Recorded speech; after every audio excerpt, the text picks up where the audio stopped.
Imagine watching Titanic and you get to the part where everything is wonderful. Jack and Rose are very much in love. There is a lot of romance and it seems like life on this expensive cruise is just wonderful. Then you stop the movie and leave it there. Do you think you will have grown up is a particularly good idea of the main concept and plot of the story that is being told in the movie?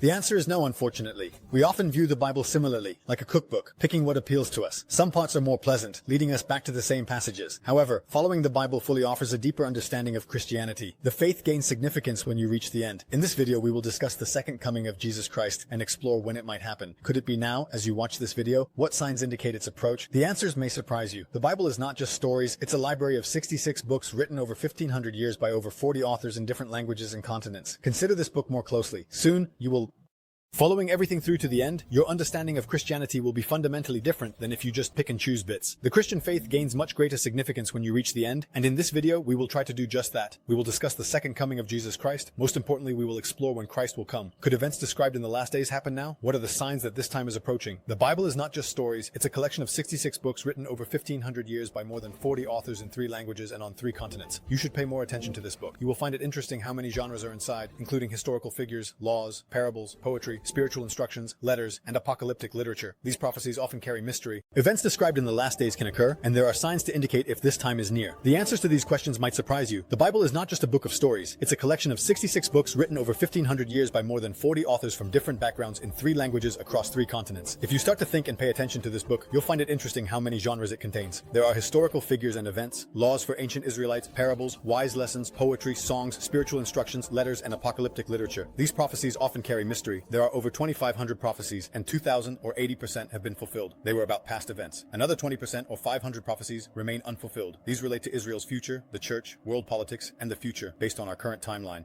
It's fascinating how many genres of text are included, like historical events, laws, parables, lessons, poetry, songs, instructions, letters, and apocalyptic texts. Over 2,500 prophecies exist, 80% fulfilled. The rest concern Israel, the church, politics, and future. My favorites are about Jesus, with 300 prophecies. This video explores their fulfillment. For context, born in Bethlehem, had a forerunner, was betrayed for 30 silver pieces, pierced hands and feet, clothes divided. The unfulfilled 20% point to the second coming. Over 2,500 prophecies exist, with 2,000 or 80% already fulfilled. The remaining 20% or 500 prophecies are unfulfilled, relating to Israel's future, the church, world politics, and future events. Around 300 prophecies are about Jesus Christ. He was born in Bethlehem, had a forerunner and baptizer, was betrayed for 30 silver pieces, had pierced hands and feet, and his clothes were divided. The unfulfilled 20% lead to the topic of Christ's second coming. Various theories and interpretations exist about biblical symbols and passages. I'll share key biblical events. God creates man. It's challenging to pinpoint why, but options include reflecting his glory. My favorite prophecies are about Jesus Christ, with around 300 concerning him. This video explores how Christ fulfills them. I'll mention a few. Born in Bethlehem, having a forerunner and baptizer, betrayed for 30 silver pieces, pierced hands and feet, and divided clothes. Many are fulfilled, but the 20% that aren't led to the second coming. The second coming of Christ is significant, especially in churches. Various theories interpret Bible symbols and passages as patterns to follow. We can't understand the end without knowing the beginning and middle. I'll share the Bible's story. God creates man. It's hard to pinpoint why, but possibilities include reflecting his glory, experiencing his love, governing creation, or simply wanting a relationship. God loved man, and for man to love God, he must have free will, as love can't be forced.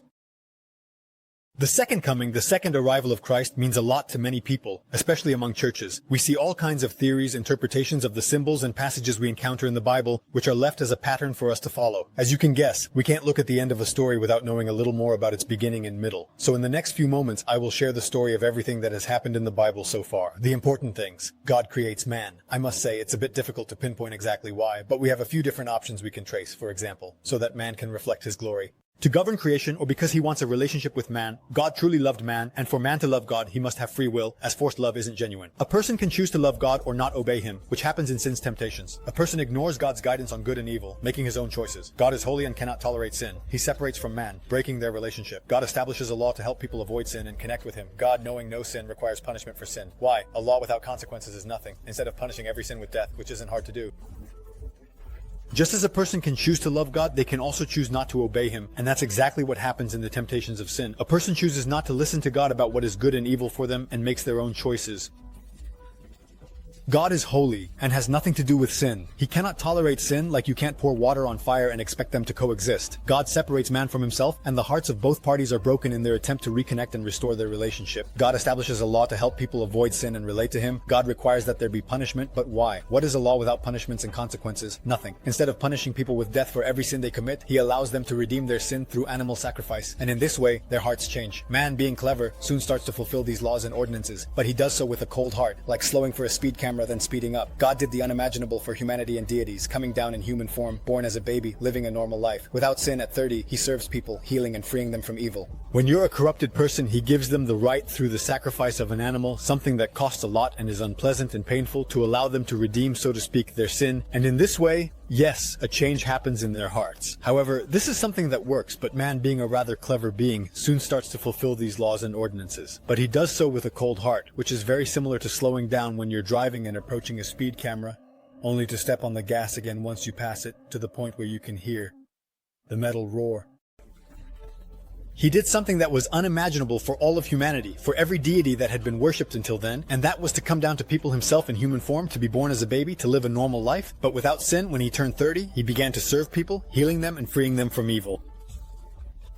He does what only a perfect God can do. He becomes a sacrifice for the sins of the people, being nailed to a cross, then rising from the dead after 3 days, ascending to heaven, and he is alive to this day, watching you who are watching me, wanting to tell you something to your heart. But what exactly happens when a person with all their heart shows up and confesses and starts to desire change regarding the sins they've had in the name of Jesus Christ, asking for forgiveness from him? He chooses whether to honor the desire of your heart for the simple reason that he now has the power to do so, since he himself has borne the punishment that we should have. A king's son steals, but the king sacrifices his own hand as punishment. This mirrors Jesus Christ's sacrifice and resurrection, with the Bible predicting his return, contrasting his first coming 2,000 years ago with a future event. However, his own son steals, and the king goes and says that the price for theft is to cut off a hand. But I will not let you cut my child's hand off. Cut off mine instead. And this happens now. The child may decide to steal again, and with the next theft, he gets his hand cut off, as it was originally intended. But if he decides to repent for what he has done and stop doing it, and to change, then this child will remain with both of his hands, because the king has already paid the price, giving his own hand, even though he himself wrote the laws, and the punishment instead of his child. The story doesn't end there. The life, death, and resurrection of Jesus Christ are well-documented historical events. The Bible also mentions that Christ will return a second time. The first coming was about 2,000 years ago as a baby. The second coming will be for dominion, with every knee bowing before him, as prophesied. The second coming is mentioned in several books, mainly in the Old Testament, like Daniel and Isaiah, and in the New Testament, in the Gospels. Paul, Peter, and the Book of Revelation also discuss it. We can't cover the entire Book of Revelation here, as there are many questions and differing viewpoints on the second coming. Even the prophets didn't fully understand what they were seeing. Serve the flocks of people in his second coming will be Mamma Mia. It will be for dominion and for the reign of every one knee that will bow before him, as we read in the word that is prophesied. For this we read about the second coming in several books, mainly in the Bible, the Old Testament. We see it in Daniel, Isaiah. The New Testament is clearly seen in the Gospels. Paul also speaks quite a bit about it, as does Peter, and of course a large part of what we encounter regarding the last days is found in this mysterious book called the Book of Revelation. In this video, we can't cover the entire Book of Revelation, even though I've taken serious time to prepare for this. But the truth is, there are too many questions, and I also warn you in advance that there are different viewpoints regarding many of the things related to the second coming. The prophets themselves, at the time they were writing, did not fully understand the things they were seeing and were given. They encounter a way, and many symbols described in Revelation and other passages about the last days may seem strange. If this seems odd, try explaining cryptocurrencies to your grandmother. At the end of the world, tied to his return for dominion, what are these 7 signs? Sign 1, in Matthew 24:7-8, nation will rise against nation, kingdom against kingdom, and there will be famines and earthquakes in various places, but all these are just the beginning of sorrows. World wars have occurred throughout history. A few years ago, the First World War devastated millions. Remember, Jesus said this 2,000 years ago. The word sorrows here is like the birth pains of a woman. 9 months is long, but when labor begins, birth is near. Similarly, when world wars start, the end begins. Sign 2 verses 9 and 10. At the end of the world, which is tied to his return to this earth for dominion. What are these 7 signs? Sign number 1, in Matthew chapter 24 verses 7 and 8 we read, "For nation will rise against nation, and kingdom against kingdom, and there will be famines and earthquakes in various places, but all these are just the beginning of sorrows." World wars throughout the millennia with various nations and peoples a few years ago. The First World War happened, devastating millions of lives. Keep in mind that these words Jesus told us 2,000 years ago. The word used in this passage for sorrows is the same one we encounter when describing the birth pains of a woman who is just beginning to bear her baby. 9 months is 9 for the woman, but the moment the labor pains begin, it becomes clear that the birth is approaching. In the same way, we read that when we start to see these world wars happening, we must understand that the beginning of the end is starting. Sign number 2, verses 9 and 10. Verse of the same chapter, Matthew 20 in the 4th Chiton. Then they will deliver you up to tribulation and kill you, and you will be hated by all nations for my name's sake. And then many will be offended, will betray one another, and will hate one another. Did you know that according to official statistics today, while you are watching this video, there are more Christians being persecuted around the world for their faith than ever before? For example, in 2018, the number of Christians worldwide who were persecuted and harassed for being Christians was 215 million people. Just 2 years later, in 2020, that number increased to 260 million people. And studies show that 3 years later, in 2029, this number will have risen to 365 million people. For comparison, that's 1 in every 7 Christians, according to data from the Vatican, as well as a bunch of other studies from NGOs and various sources, which are quite numerous. You might wonder if these numbers are really growing so fast, 100 million people extra in just 3 years. Well, consider the following facts. First, the world's population is significantly increasing every year. Second, the number of Christians is also growing overall. And third, countries that have been strongly conservative, atheistic, or Muslim until now are starting to see an increase in the number of people who identify as Christians. Iranians seem to be moving away from the Ayatollahs and towards a nation that is embracing the first promises of their Islamic theology. They are starting to see an increase in the number of people who call themselves Christians. Iranians are leaving the Ayatollahs and towards a nation embracing the first promises of their Islamic theology. One per month, an internal poll found that 80% prefer a democratic government and many are leaving Islam. The faith that many are choosing is Jesus, with at least 1 million Muslims reportedly leaving Islam for Christianity. Recently, a rise of Christianity in China was predicted. It is said the population of believers may increase to 300 million by 2030, as reported by the Christian Post. Wood Macmillan told the Express UK that the reason the Chinese Communist Party persecutes Christians is that they fear the church will grow stronger in numbers. The first time someone in the Christian community joined the whole I have heard style. In countries like Iran and North Korea, professing Christianity can lead to imprisonment or death. In many Arab countries and China, false prophets are rising, deceiving many.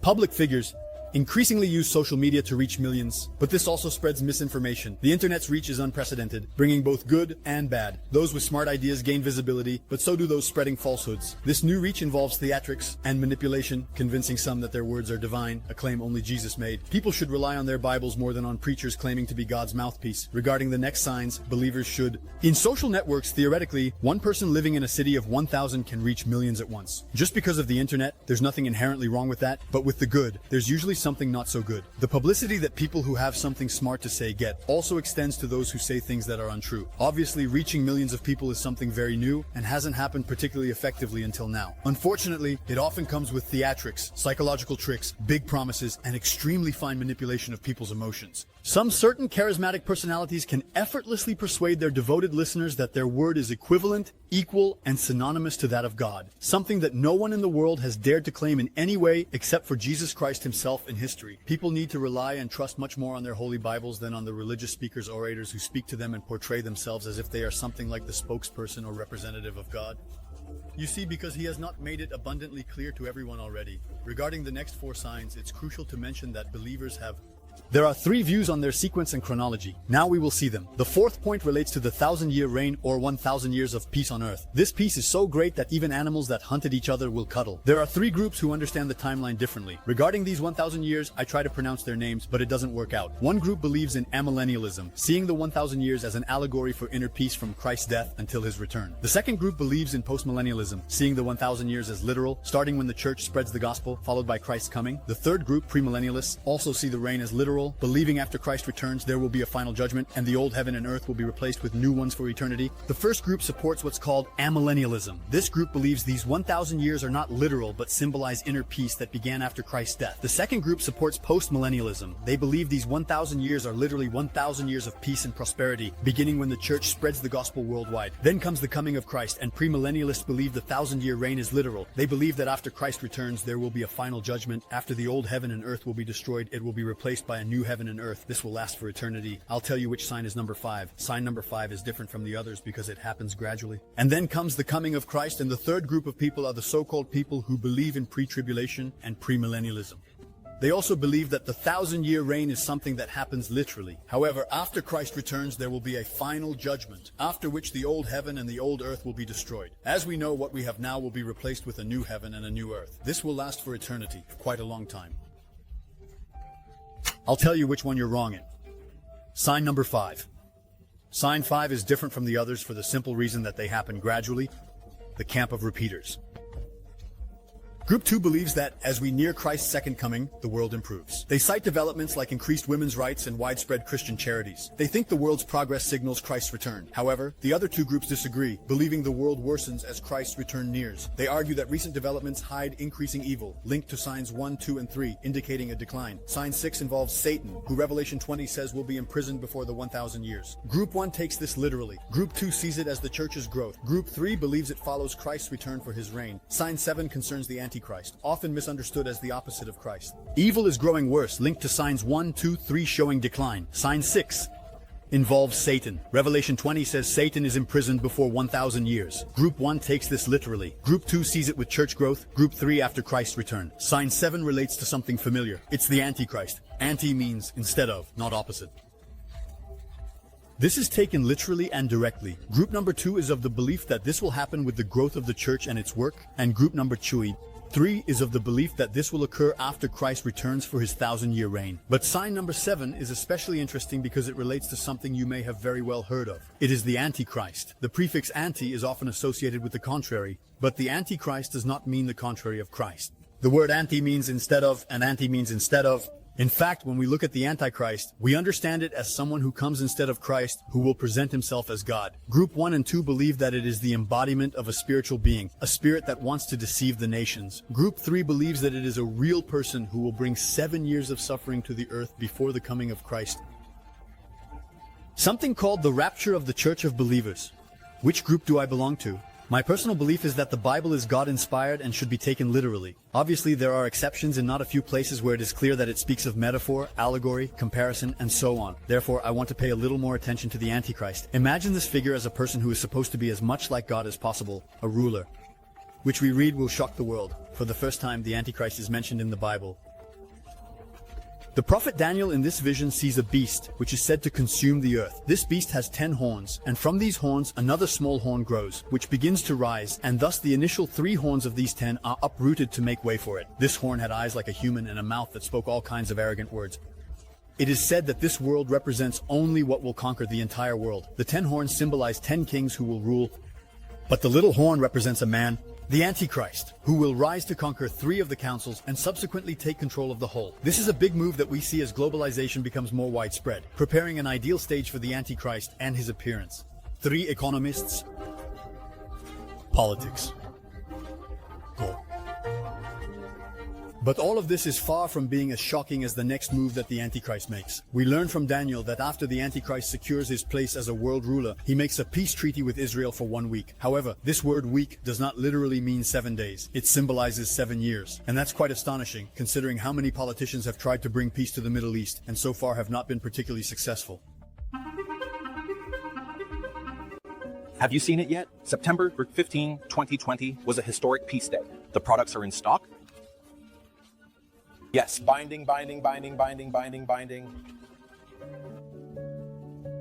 If they don't come back when I return to the office, all the food will spoil in the fridge. And it won't be good for me, and it won't be good, honestly, for everyone. All the thousands will spoil. Shouldn't say it is. We know that the Antichrist will manage to do this. However, with the beginning of this peace comes the so-called Great Tribulation. We even learn that the temple in Israel will be restored and the sacrificial offerings will be resumed. A lot is being done in Jerusalem to bring back the third temple. The Levites practice the third temple. Historical stones are being quarried that will be used in the construction of the third temple. Saudi Arabia and Prince Mohammed bin Salman are making big statements that could potentially return Jerusalem. The third temple among the people. Historical stones are being quarried that are meant to restore the third temple. What are the rights of Jerusalem? Let's say a little less than 1 egg per temple. Man. Given the horrifying wars happening today in the Middle East, it wouldn't be surprising at all that the Antichrist as a person will be loved by everyone for the supposed peace he brings to the world, even at this very moment. When he does all this, he will be seen as a great figure, the greatest politician to have walked the earth. However, then he starts to treat himself literally like the Apostle John in his book of Revelation, where God gives him visions of a beast that rises from the sea. This beast, like a picture, has 7 heads and 10 horns, which is another version of the prophecy I just heard. They are from Daniel. 2 describes the Antichrist's miraculous healing. Who can fight him? His next move. When you see the abomination of desolation, flee to the mountains. The Antichrist commits an abomination in God's temple, culminating his rebellion. Who can fight against him? However, he is not satisfied just with people telling him how incredible and great he is. He wants more, and the next action of the Antichrist is published in a total of 4 different books of the Bible, which shows us how important it is. It says, "When you see the abomination of desolation, which the prophet Daniel spoke of, standing in its place, then let those who are in Judea flee to the mountains." What exactly does the abomination of desolation mean? What does it say?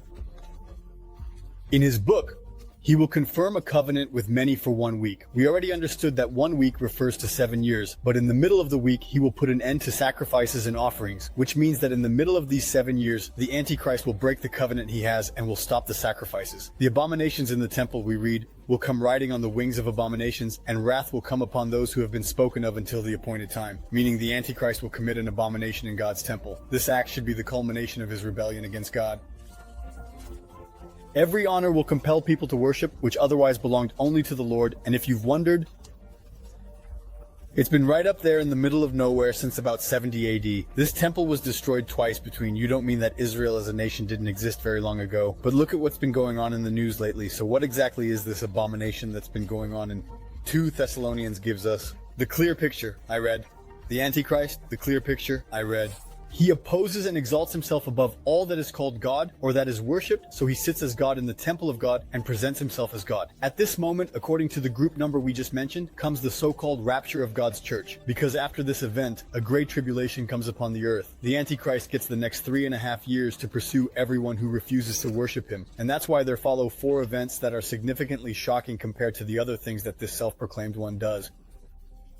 To add a new member to his team. This member, the revelation of John calls the beast, has great power to perform wonders, including bringing down fire from heaven. Here comes another individual known as the false prophet, whose goal is to impose this new one-world religion that is for the subjugation of the country. Here, this one becomes responsible for creating something like an image of the Antichrist, which is to him. The image of the Antichrist is said to somehow come to life, and that it can speak and compel people to worship the Antichrist, and if you don't, it is punishable by death for those who might have read this. This may sound as strange as many of the things we read now, but today I wouldn't say it sounds that crazy. This thing, which is an inanimate object that appears to be alive, has the ability to speak and the potential to observe the actions of all people on Earth. There will be something related to what I said earlier, which is that what was once science fiction is now just science. With smelling, Eddie, chips that Susan soft pads have a small explosive charge and a starter drone, and then just do a grid sweep with the lighting until they find the person they're looking for, ready to let them explode.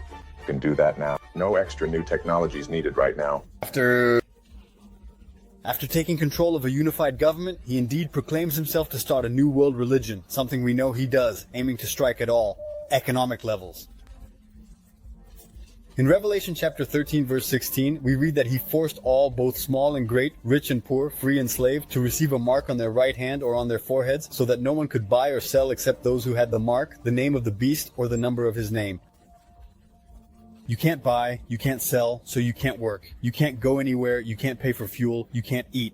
And it's not that hard to imagine. We are in a situation where people are voluntarily, more and more, adapting to the idea of chips. Something that is actually quite convenient to have a chip in your hand where, well, all your data, cards, and whatever money you have can be stored there. It really sounds convenient. When Elias Broadberger starts working, he doesn't need an ID and he doesn't need a day. However, much of what needs to be grown today is fed here. The world's underbelly in hand. Be the last one standing in this ultimate challenge, and emerge victorious. One wisdom, let him that hath understanding calculate the number of the beast, for it is the number of a man, and his number is 666. Some speculate that this number must be calculated vitally, others that it is a move for a literal name. I personally have no reason to think anything of it, because there is no information. This verse is something that only if you lived there in a place which is a development event would you understand. How does this story end for this one? It affects you and me, as well as every other believer. The Antichrist gathers the nations of the whole world to fight against Christ and his armies, which are made up of the apostates. This is the story believed in the gospel. There is a battle that takes place, which took place in the so-called Armageddon, which is a reference to an actual place that is in modern-day Israel, and in the end we see that those who have accepted the number and sign 6, they are thrown into the lake of fire for eternity, along with death and hell. In the book of Revelation, there are so many things we can still delve into, like the trumpets, seals, beasts, meanings, symbols, and so much more. Maybe if you're interested, let me know in the comments, and I'll make a part 2. But why all of this we've talked about, which might sound a bit strange, matters, and why it matters for every believer, it also matters for me and you, because the only perspective we have is on what is happening here and now, and we don't realize that there is a plan that is for eternity. It's not very hard then to feel burdened by the weight that we sometimes carry in response. Just take care that when I start to think about it, Christ has a plan, which I have to be completely honest with you, puzzles me in many ways, and I don't understand it. This plan is good, and is related to the one who will put an end to all evil once and for all, and it is the day when everyone who loves Christ, regardless of the sacrifices they have made, whether small or literally sacrificing their lives, will have a day, in the end, when they can live close to Christ for all eternity. So then, this is enough motivation to endure the trials and difficulties that life sometimes throws at us, with the understanding that there is something more than what you see here and now in this line of thought. Once the topic of the second coming was associated with fear. Some people say, oh, it's a very scary state of persecution. Keep in mind the following: God is not mean, and he warns his own. In the scriptures, we read that those who live close to him will know when the time is near. Also, I don't believe that the great tribulations have anything to do with believers. I believe there will be suffering because the whole Bible speaks about it, but I believe that the coming of Christ is something I've heard people say, I don't want that. I want to get married, have children, make money, and enjoy life a little. This means that the focus is too much on this world. Because with the coming of Christ, our life does not stop. It begins for some people. The Lord's Day may be the Virgin Day when Christ literally returns. For others it may be, today you can get in your car today. Let it begin. God forbid you have a car accident. You will die, and this will be the end of your day. This will be your meeting with the Lord. But we believe, we have this hope that life does not end here. We have hope for eternity with him. Something that is much more precious and more beautiful than everyone you raise, everyone's success. We hold the image of Christ before our eyes, and we do not realize that there are good and troubled times ahead that may be difficult even to decipher. Some of the symbols we encounter regarding the second coming, but stay alert. This is the advice I can give everyone: to observe what is happening around us, to think critically. We accept everything that someone says. Please indeed, even don't take everything I say for granted. Truly verify it against the Holy Word. I've said this before. And let us ultimately be led by the voice of God that is within us. Regarding how you and I can prepare ourselves today, in this day and at this moment, to meet Christ face to face. Whether when our lives here end or when he comes, it doesn't matter. I am excited to meet him because that is good. Let me know if you want part 2 with more interesting topics.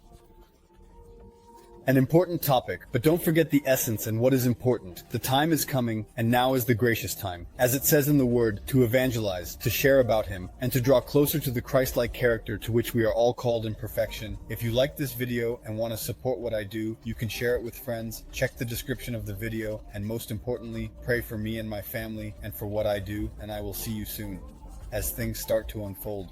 More and more cool video ideas. I have plans for the next 2 to 3 months, so I really hope to see you all again soon. That's it from me for now. Bye.